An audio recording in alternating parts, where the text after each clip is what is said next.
Sponsored by the Mike Morris Law Firm, 855 Mike Wins. Jason Carr Live starts now. Hello, how's it going? Wow, look how red I look. Is that from the light?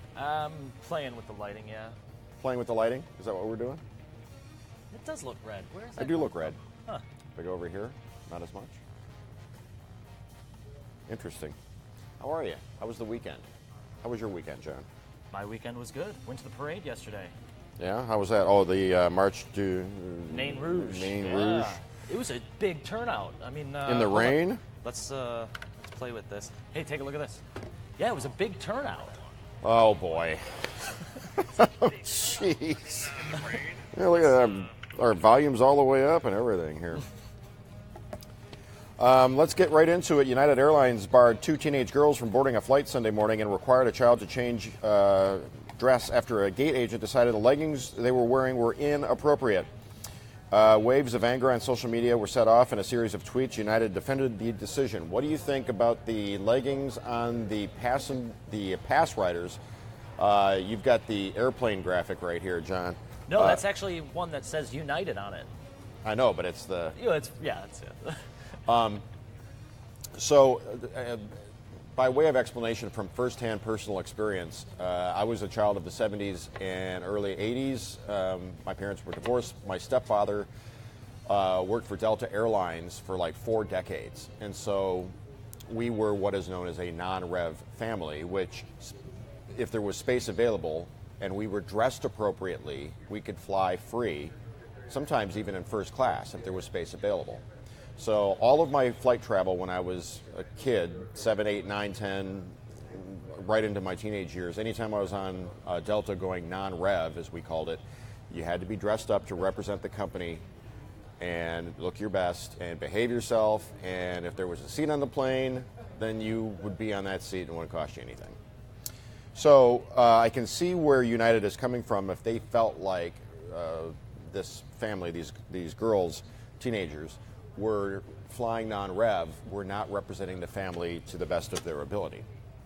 That's well within United's right. I mean, when I was a kid, flying was still somewhat, I don't want to say glamorous, but it was special.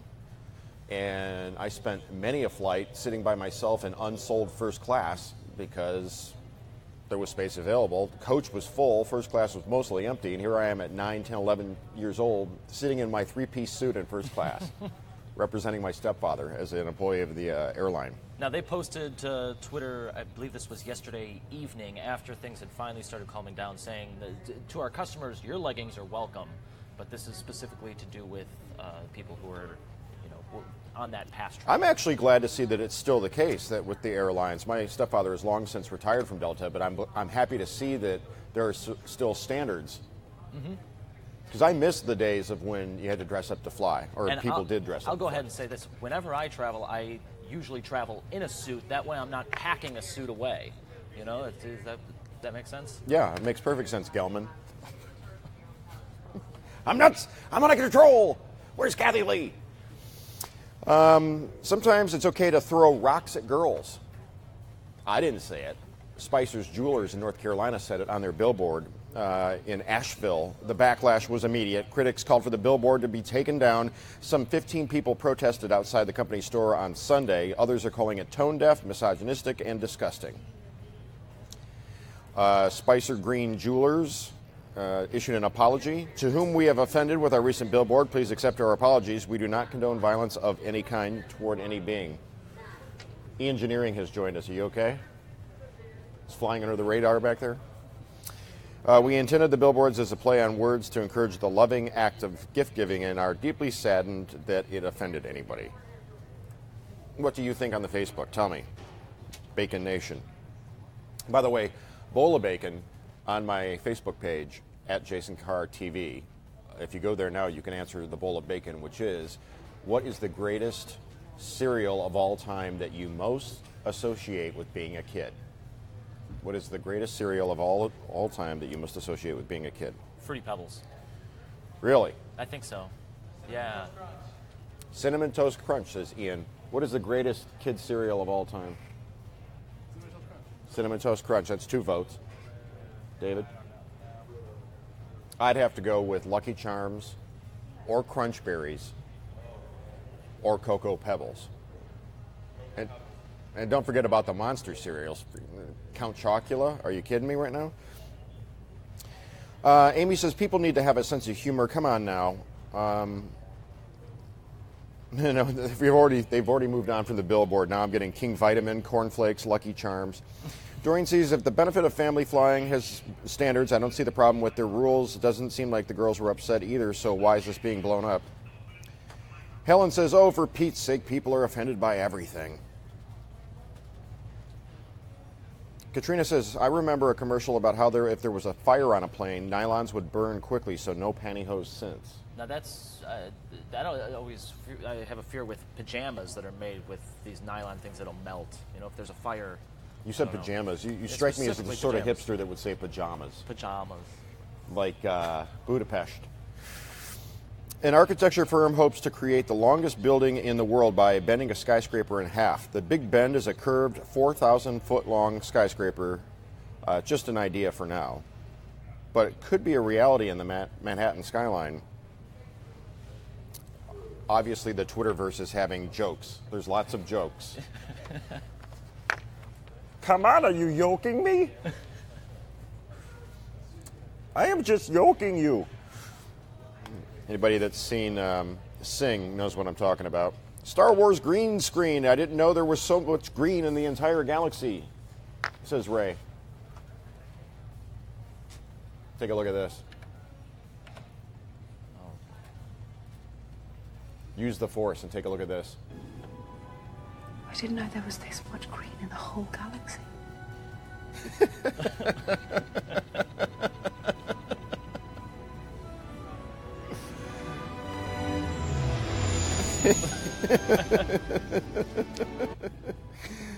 I love stuff like that. You got to love the interwebs. We'll fix it in post. We'll fix it in post.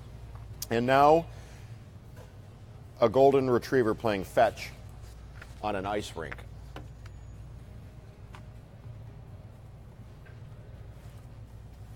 Does it have audio? No, there's no audio. No audio. Well, we might be able to solve that. Hang on. He's able to keep pretty good traction, too.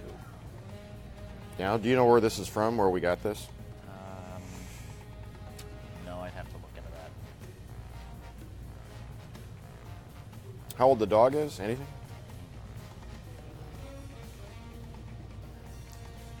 And whose idea was it to put a dog on ice? You know, I don't really know. They didn't put skates on him, so it's right near the wall. How much more? Can you start the video over? Oh, of course I can.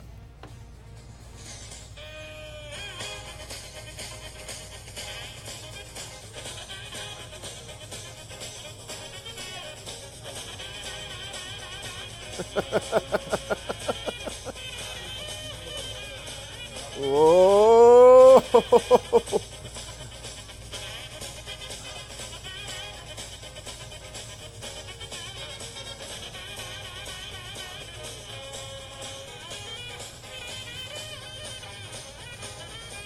All right. Any excuse to play Yakety Sax by Boots Randolph. I mean, come on. Cat study. A new study is defying the antisocial cat stereotype. A new study published Oregon State, Dateline, showed there is a scientific evidence that cats are in fact nice and enjoy human interaction. It should be noted that John, can we see a picture of you, John, or your camera, your newly installed John Cam? There's John. Now defend yourself. You are a cat person. Why? Why not? All right, this study. In this study, cats were presented with stimuli within 4 categories: human, social interaction, food, toy, and scent. And what happened? They chose social interaction. Over scent, toy, or... And then food was a close second. Oh, thanks, Rhonda. Tammy loves the John Cam. It's new. We're still getting used to it. I'm getting used to it because it's in the corner of my eye constantly. Oh, the fact that you're on camera? Yeah. As opposed to, like, it used to be John was right here. And I'm crushing your head. And he was just that small, but now he can take a full camera of himself, which is a little bit frightening. I guess I need to make a super for myself, don't I? Oh, boy. Uh-huh. And now a cat making a daring leap. This is incredible. Wait, what is that? And it's just like a block tower, and he was able to jump through one of those little holes. Really? Really? Nashville, Tennessee is watching in the person of Madonna Marie Shiner. Hi, Portia. Love you too. The Verizon Center in Washington, D.C., Ray says, was where that dog was. Okay. Port Huron is watching. That would be Larry Woods. Amanda thinks that building in New York is trying to be like the St. Louis Arch, while Amy says Apple Jacks, the oft-overlooked Apple Jacks, as a cereal of youth. When was the last time you had Apple Jacks? Somebody's got Kalina has a vote for Honeycomb. Golden Grams. Oh, those grams. Oh, those golden grams. That's how the jingle went for Golden Grams. Ian loves those as well. Who doesn't love cereal? I mean, my daughter has taken to, she's 6, and within the last month, we have allowed her to start getting cereal herself on Saturday morning. And so she makes a bowl for me. My wife does not eat sugar cereal, but my daughter and I every Saturday morning have Lucky Charms together or Cocoa Pebbles.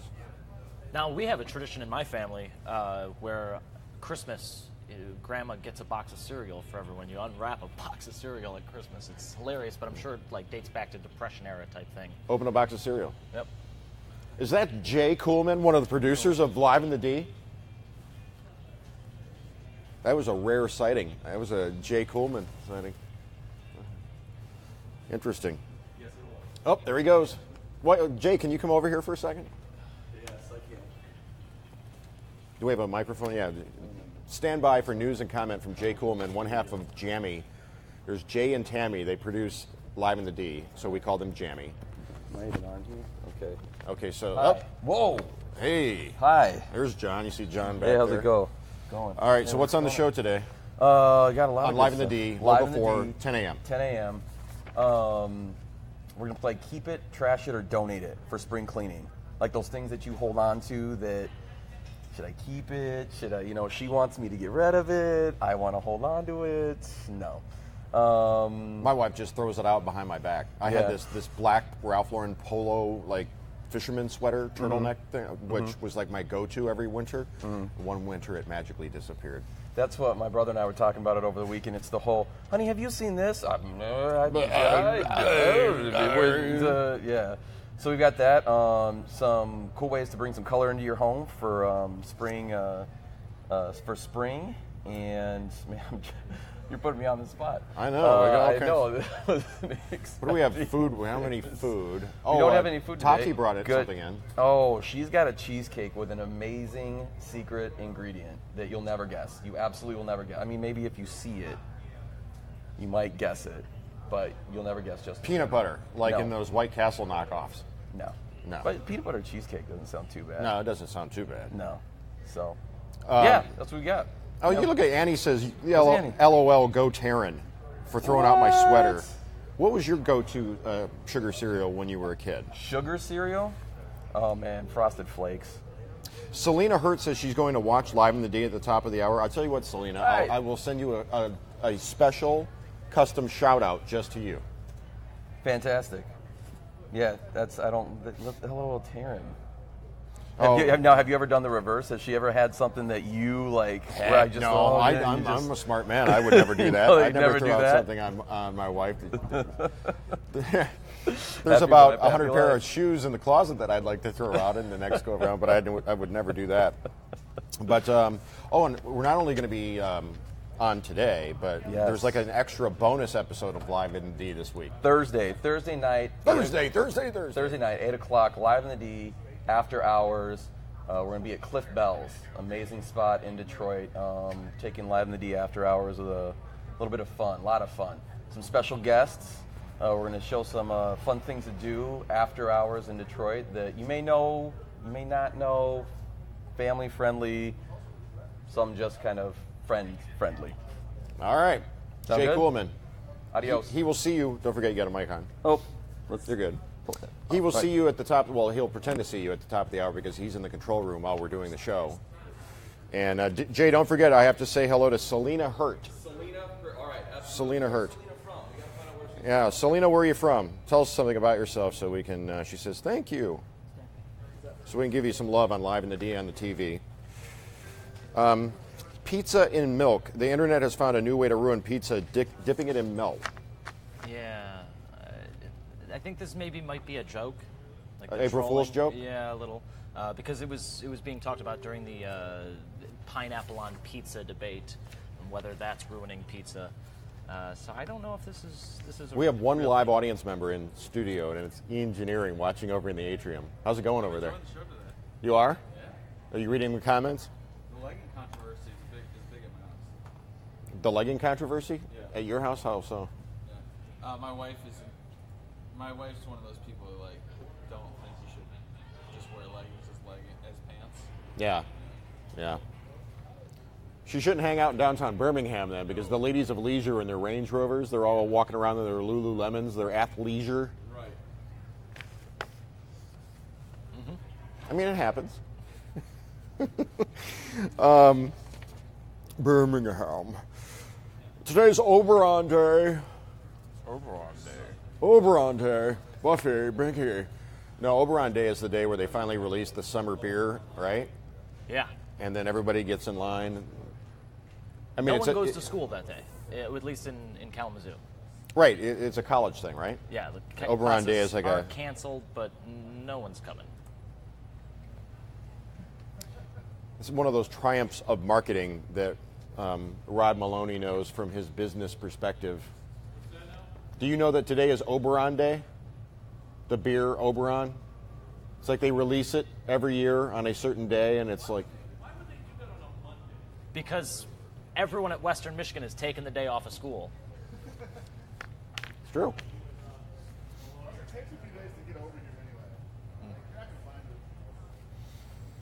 Thank you, Pretty Pat. Love you too. Pizza with grape jelly. Still waiting to hear where she's from. Selena Hurt. Where she's checking in from.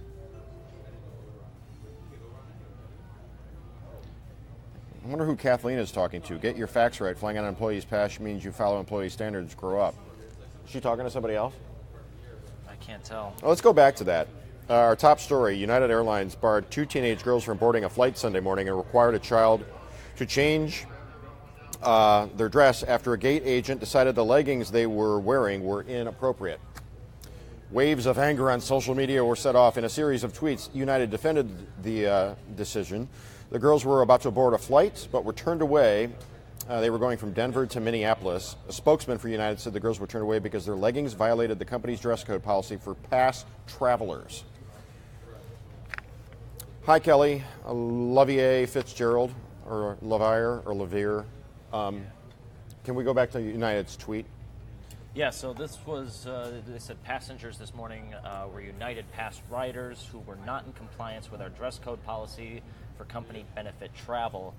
There was one guy, Andrew, who said out there, "It's not going to be a pretty sight, but I'm going to wear yoga pants for my next United flight."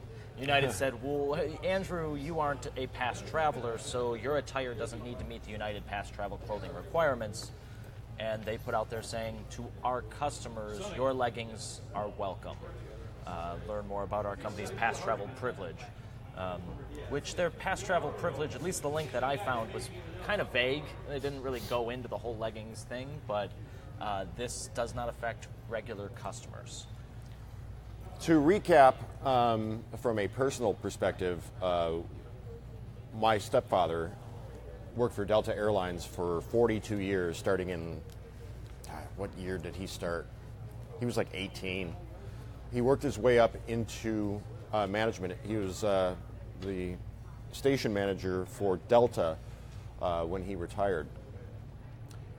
Wherever we went, we non-revved, which means we're flying on, as a family, we're flying on a free pass on an airplane, space available. If we couldn't get onto a flight because it was full, that was called getting bumped. We were flying non-rev, and if we didn't make it onto a plane because it was sold out, we would get bumped, and we'd have to sit there for 2.5, 3 hours until the next flight and hope for the best. Sometimes the two of us, my mom and I, would go on, and he'd stay behind for the next flight. It just worked that way. But in all cases, we had to dress up. We looked like we were going to church. And oftentimes, flying was a lot, it was special. It was not as, after Reagan deregulated everything and air travel became a lot cheaper relative, and more people started flying, a lot of flights went out with just a few passengers on them. Like Really? an entire airplane, and there'd Just be not like, yeah, full. exactly. It was not the sold out thing that we see all the time. Now, I remember being on planes that were mostly empty. But if there was space, we got to fly first class.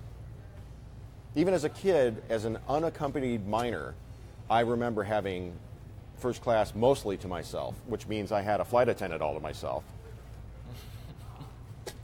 You know, Now, how about this? It takes years, to learn how to fly a plane and to get your pilot's license, but only moments to steal a pilot's jacket and hat.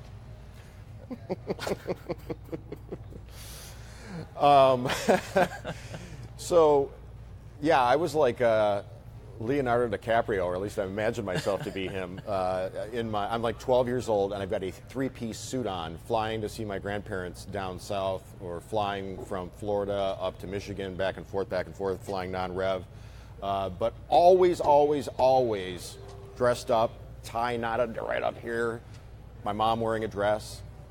And that was part of the deal. You could not show up in blue jeans, or bell bottoms and a halter top, kind of thing, or, raggedy blue jeans and a t-shirt. And, oh yeah, I'm flying down. No, you're not. You're not getting near this flight. No matter who at the company you're related to, or who your family member is that works for Delta. Where should I go for lunch, says Todd Coleman. Well, Todd, I would have to know where He you says are. he's in Troy. Troy. Yeah. Do we know where in Troy? No. There are a host of good restaurants within striking distance of where he is. Isn't there a DeBella's Subs in Troy? You should go to DeBella's Subs and get the steak and cheese on the everything bread. That's the bread with the garlic, and the everything bagel that's got all this stuff on it, like the salt, the pepper, the garlic, and the onion, and whatever. Well, they have an everything bread at DeBella's, which blow your mind. Seriously. Mark says, just like the good old McDonald's pies, one bite and your tongue bursts into flames. When was the last time you had a McDonald's pie, like an apple pie or a cherry pie from Mickey D's? Yeah, it's been a while. Todd says Rochester and Big Beaver Road. What's over there? Well, he's over there by Rochester and Big Beaver. That's, oh, you know what? Picano's. Well, I don't know how long you have for lunch. Picano's is a great Italian restaurant right in that vicinity. It's a little early for lunch. I guess he's making plans. Let's see, there's a Mickey D's there, there's a Burger King right there, there's a Hooters, there's a whole big shopping thing right there. I'm taking a look at this. We've got a feed from California, and it looks like there's a giant fire going on. I don't What's have this? Much, No, where's I this? don't have much info on the notes out of California, but it's amazing how many ladders are up above it.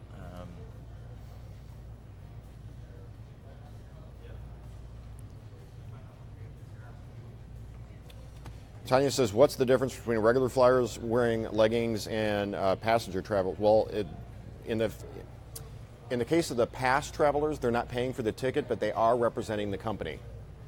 If United wants its employees and the employee family members to look like that they're dressed up in their Sunday best to fly, as a consequence of being able to fly free, then you say, yes, sir, yes, ma'am, Or pay full price. Or, Then you can wear whatever you want. Don't fly non-rev. Guarantee your seat on the plane, and dress however you want by buying a ticket. See, flying non-rev used to be fairly easy for what I said, which is planes would routinely go out partially full. But every time you fly now, have you noticed your flight's sold out, right? I would imagine it would be next to impossible to fly non-rev today or these days. Like, the only way you'd be able to do it is if you were like just the employee yourself, not like a family of 3 or 4 or 5. Because you'd wait at the airport all day and never really get into a flight. Because if you're flying non-rev, then you're at the mercy of space availability, and you may or may not make it onto the plane. Maronia says the Thai food spot right next to DeBella's on Big Beaver. I'm telling you that. Have you had DeBella's? No, I have not. I'll have to treat sometime. They opened up over by us on Telegraph between 12 and 13. First time I had that everything bread with a steak and a cheese, it blew my mind. Thanks for the feedback on where to eat. You are welcome. Tom and Chi, which is tomato and grilled cheese.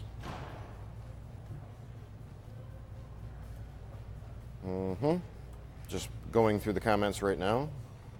Ocean Prime says, Thea Stanley.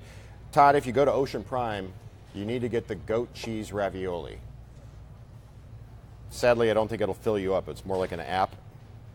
But the goat cheese ravioli is redonkulous. Get 2 of them. Get 2 of them, which I have before.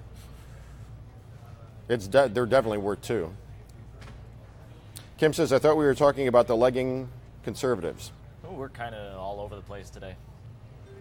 It depends when you join in. You might have seen this come up in your news feed. We've just spent 10 minutes talking about the leggings. And we started talking about the leggings. And we started this whole thing a half hour ago 27 talking minutes about ago, the yeah. leggings. So depending on when you tune in, it may seem like, hey, I thought we were going to talk about this. Well, This is live. it's live. It's going to archive, so you might be watching this later. And then you go, oh, yeah, they talked about that from the 24-minute mark to the 36-minute mark, and then they left it alone for a while, and then they came back to it kind of thing. Sue-Ann says the whole legging movement needs to dial it back a bit. People are taking it too far. They'll wear ill-fitting or undersized leggings. They shouldn't creep up your lady parts. I mean, I don't wear sweatpants unless I'm exercising or I'm at home. You know, that's kind of. But I guess maybe leggings are a little different than sweatpants. Somebody is like totally hung up on. I've seen like 5 posts about the TSA playing with your privates because of the underwear bomber, blah blah blah blah blah. I think 1 post about the TSA and your privates is probably enough. Sue Van Steen says, "LOL." Hey Vicky, love you too. Thank you for tuning in. When was the last time you flew? Thanks, Taz. That chapter is closed. I'm on to the next episode, as they say in the rap songs. Now this is interesting. You know, someone in the comments section asked about April the Giraffe. So This, this is still going on.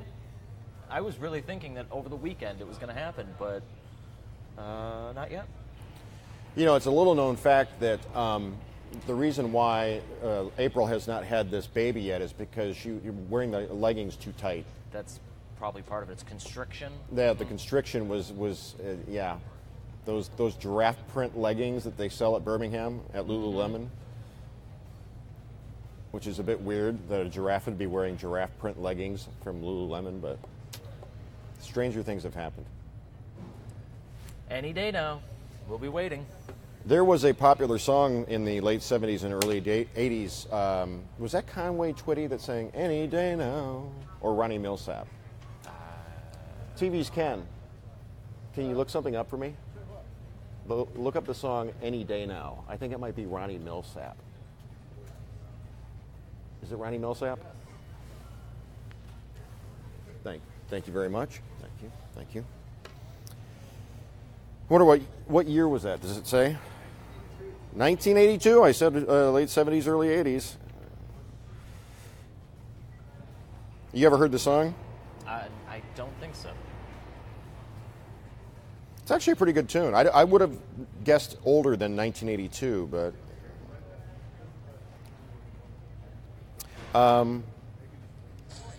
Mary says, I think that it was Ronnie Millsap too. You are correct, John. Daniel Carlton, Sue Ellen. There's no controversy, says Elise. They were using an employee discount, which comes with a dress code requirement. There we go. Angie says, we all love April. Any day now, I will hear you say goodbye, my love.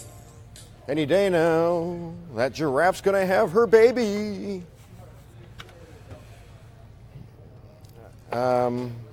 Sue Ellen says, I'm from Texas. Well, Sue Ellen, is JR your husband? Are you living in Dallas? Hey, I heard an F-bomb back here. It must be somebody on the assignment desk. Huh. You dropping F-bombs back here? He said, maybe. Close your mic. Colorful characters working behind the scenes. I am not playing John Jacob Jingleheimer Schmidt. I have to go do Live in the D. Who are we saying hello to again? What was her name? Cheryl, something like that? Do you remember, John? No. I hope Jay wrote it down. Oh, hey, there was Kathy Generala-Alovich. Is she here today? No, I just wanted to give her a shout out. Mm-hmm. I've got like 3 minutes to make the 55 tees. I don't think I'm going to get there. You said it was going to be a short one today, too. Yeah, I did. Selena Hurt. All right, we'll see you guys on TV. Stay classy, Detroit.